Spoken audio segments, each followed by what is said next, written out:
So Bernie Sanders has raised over $46 million in the month of February alone. You know, usually when we do these videos, we're talking about how much money the candidates have raised each quarter.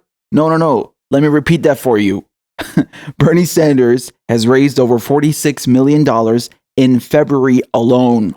Usually Bernie Sanders is raising $25 million in a quarter, and he did that in 1 month in January. And now he goes and almost doubles that. I mean, absolutely phenomenal. This is a real behemoth, okay? This is a powerhouse of a political campaign and grassroots donations.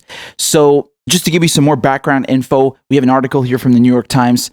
The Sanders campaign said on Sunday that it had received 2.2 million donations in February, including 350,000 new donors.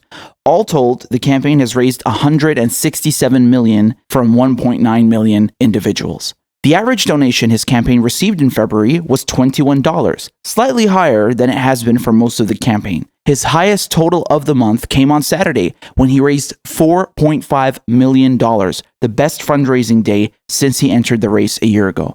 350,000 new donors.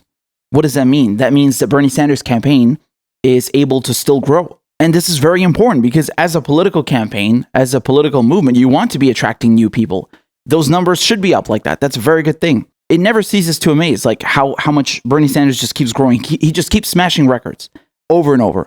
And as we see here as well, 1.9 million individual donors. This campaign by Bernie Sanders has more individual donors than any campaign in United States history. You know, even if Bernie Sanders doesn't win this election, and I hope he does, but even if he doesn't, he made history here. People are going to look back on this movement from 2016 and from 2020 in 100 years and be like, yo, that guy did it. Okay? Bernard Sanders did it.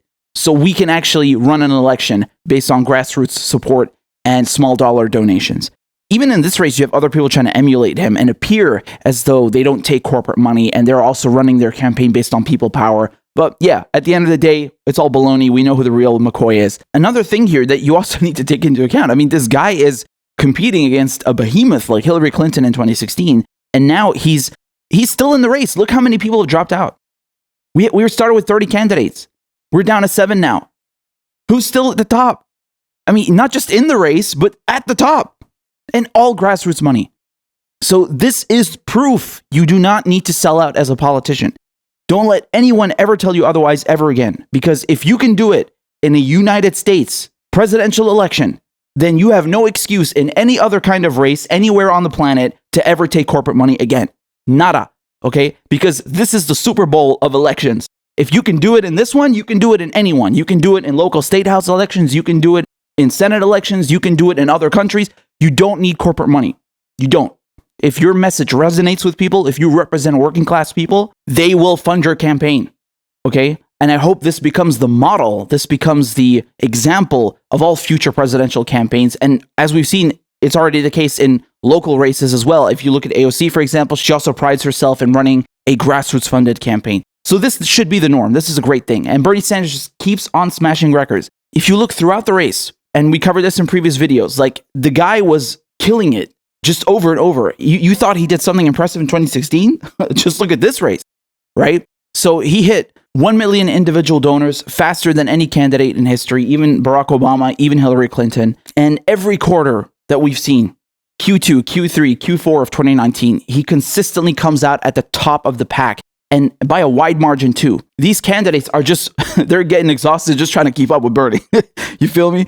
And another thing which I find really spectacular is that the more the mainstream media attacks Bernie Sanders, the more people donate to his campaign. Like I've seen this, I've heard this and seen this from countless people. When the media goes after Bernie or when other candidates go after Bernie, and especially in an unfair fashion, you know, valid criticisms are one thing, and then there's just below the belt political attacks. And when that happens, people are just galvanized and motivated to donate even more. Like it's like a hydra. You cut off one head, you got 3 heads that come out. That's indicative of a real movement of real people power right there. Now, Bernie Sanders, he was on CBS real quick today to talk about this. Take a look. Joe Biden is blanketing the airways this morning. We know from your campaign that you raised $46 million in February. That's a significant number. What do you think that does for you going into Super Tuesday? What edge? Well, Margaret, it is not only it is not only the amount of money that we raised, and that is a phenomenal amount, it's how we raised it. We don't have a super PAC like Joe Biden. I don't go to rich people's homes like Joe Biden. I think Joe has contributions from more than 40 billionaires. What we have done is received more campaign contributions from more Americans than any candidate in the history of the United States, averaging $18.50. This is a campaign of working people and by working people, and I'm extraordinarily proud of that. But we have enough money now, not only to take us through Super Tuesday, but take us through the entire process, fueled by the contributions of working class people all across this country. Your campaign said that if you are the nominee, you won't accept the financial help that Michael Bloomberg has offered. He said he'd extend it to any party nominee. Do you really want to turn down his bankroll? Well, look, Mr. Bloomberg is free to do anything he can with his $60 billion, and that's legal. All I can say is at this point, we are confident that we can receive the kind of campaign funding that we need from working class and middle class people, that we don't have to be beholden to any powerful special interest. Look, one of the things that upsets people, so you whether would you're conservative or progressive, is, I didn't say that. What I would say is that he has the right to do anything he wants. Right now, we are confident, Margaret, based on the fundraising that we are doing, is that we can beat Trump. But you are a Democrat. So as Bernie Sanders said, they have enough money at this point to take them through the entire primary. But of course, it's going to keep going. And she tried to do a gotcha question with Bernie. She's like, would you take Michael Bloomberg's money?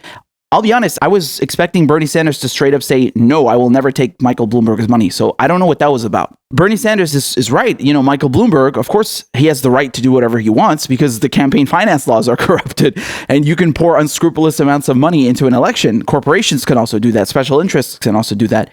But I thought the whole point was to reform that system. So I don't know how this is going to work here. I don't know what he exactly meant by that. I don't really see him taking Michael Bloomberg's money. If you got the nomination, I mean, you'd already be getting tons of donations and free airtime and publicity and momentum. So I don't think that would happen. It would just look bad. So I don't know what that was about. But it's so funny watching the media today after Joe Biden won South Carolina go and ape about, oh my God, the Democratic race has been recast. Joe Biden could be the new frontrunner because he's in second place now with the delegate count. Oh my God. No, he's not going to be the new frontrunner. Were you not paying attention to the first three states? They're even saying things like, oh, well, now Joe Biden actually has the combined popular vote. If you look at the first four states. What? I thought the popular vote doesn't matter and y'all are all about the delegates. They want to have their cake and eat it too. But anyway, speaking of Joe Biden, he actually raised $5 million yesterday. Yes, that's a lot for him. The guy was only running 6 figures worth of ads in Super Tuesday. So he doesn't exactly have the biggest budget. And as we've seen in the last quarters, he doesn't really fare that well. I mean, he's getting beat by Pete Buttigieg, and we all know Joe Biden has tapped out his donors. So this is a good bump. You know, saying that Joe Biden needed a bump from South Carolina doesn't just mean in the mainstream media and in terms of publicity and momentum. It's also the money. Like, the guy is short on cash to run a campaign extensively throughout the primary. So getting a $5 million raised in one day is a significant improvement for his campaign. So that might be fine and dandy, but I don't think it's going to help him that much. I mean, the guy hasn't set foot in a Super Tuesday state in a month. Like I just said, his spending budget for Super Tuesday was like something in 6 figures. Bernie Sanders has already spent $20 million on Super Tuesday ads. And, you know, in terms of general finances, he raised about $8.9 million in January. As I said before, Bernie Sanders raised $25 million. And at the beginning of February, he only had $9 million cash on hand. Once again, Joe Biden, he had to turn to super PAC money to actually keep his campaign afloat because he has no grassroots support. He has tapped out all his private donors, the elite donor class. His only option is to turn to super PACs. Remind you of anyone else? Elizabeth Warren? So he's not doing too well financially, but the media want to make you think that, oh, he's the new front runner now just because he won one state. Highly unlikely. So we'll see what happens on Super Tuesday. But really, this, in general, this fundraising behemoth of Bernie Sanders, every quarter, I'm like, what? He did what? He raised how much? It's crazy. I'm actually impressed, you know, and the good thing is it's all clean money, right? So it's coming from teachers. That's the profession that donates the most to Bernie Sanders. The average donation is usually about $18. In February, it was $21, so a bit higher, but nonetheless, quite low. You guys remember the famous tagline from 2016, $27 average donation. So, this is all clean money, and it's powering an entire presidential campaign in the United States. And without fault, consistently, month after month after month, he's not only able to stay in the race, but also leading the pack and breaking records. Truly remarkable.